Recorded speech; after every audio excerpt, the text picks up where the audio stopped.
एक तरफ इजराइल और हमास के बीच वॉर चल रही है, तो दूसरी तरफ रूस और यूक्रेन के बीच चल रहा युद्ध थमने का नाम नहीं ले रहा। यहां भी दोनों देशों की लड़ाई में आम नागरिकों का काफी नुकसान हो रहा है। लोगों के घर तबाह हो चुके हैं, हालात काफी बदतर हो गए हैं। हैरानी की बात तो यह है कि तुर्की में हुई शांति वार्ता के बाद भी यूक्रेन रूस का युद्ध थमा नहीं, जिसकी एक और भयानक तस्वीर सामने आई। दरअसल यूक्रेन की राजधानी कीव शनिवार को एक भीषण रूसी ड्रोन और मिसाइल हमले की चपेट में आ गई।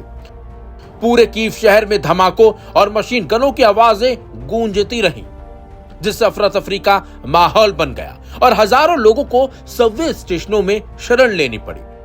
हैरानी की बात तो यह है कि हमला उस समय हुआ जब कुछ ही घंटे पहले रूस और यूक्रेन के बीच बड़ी कैदी अदला बदली शुरू हुई थी। यह अदला बदली इस्तांबुल में हुई एक बैठक में तय समझौते का पहला चरण था। हालांकि युद्ध विराम को लेकर एक बार फिर कोशिशें विफल रही हैं।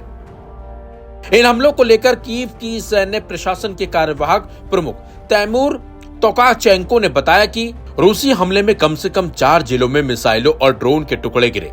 सोलोमिन्स्की जिले में 2 जगह आग लग गई और कम से कम 6 लोगों को अस्पताल में भर्ती करना पड़ा। जबकि इससे पहले शहर के मेयर विताली क्लीचको ने हमले से पहले ही चेताया था कि रूस की ओर से 20 से ज्यादा स्ट्राइक ड्रोन की ओर बढ़ रहे हैं। बाद में उन्होंने बताया कि ओबोलोन जिले में एक रिहायशी इमारत और शॉपिंग मॉल पर ड्रोन के टुकड़े गिरे। राहत और बचाव टीमें तुरंत मौके पर पहुंच गई थी।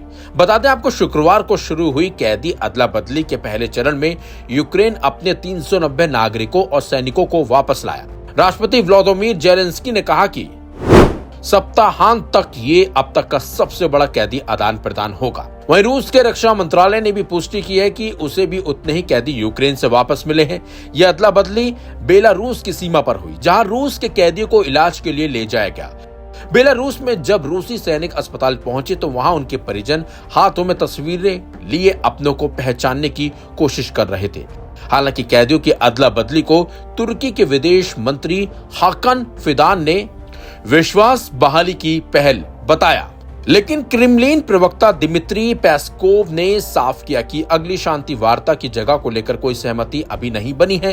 रूस विदेश मंत्री सर्गेई लावरोव ने कहा कि जैसे ही कैदी अदला बदली पूरी होगी, रूस यूक्रेन को एक मसौदा शांति प्रस्ताव सौंपेगा, जिसमें स्थायी, दीर्घकालिक और समग्र समझौते की शर्तें होंगी। लेकिन जिस तरह से रूसी सेना ने अटैक किया वो सही नहीं है, क्योंकि एक तरफ शांति वार्ता की बात चल रही है, कैदियों की अदला बदली हो रही थी। ऐसे में हमला सरासर गलत है। ऐसे में यूक्रेन का इस हमले का विरोध करना भी लाजमी है, क्योंकि रूस ने जो किया वो कहीं ना कहीं गलत है।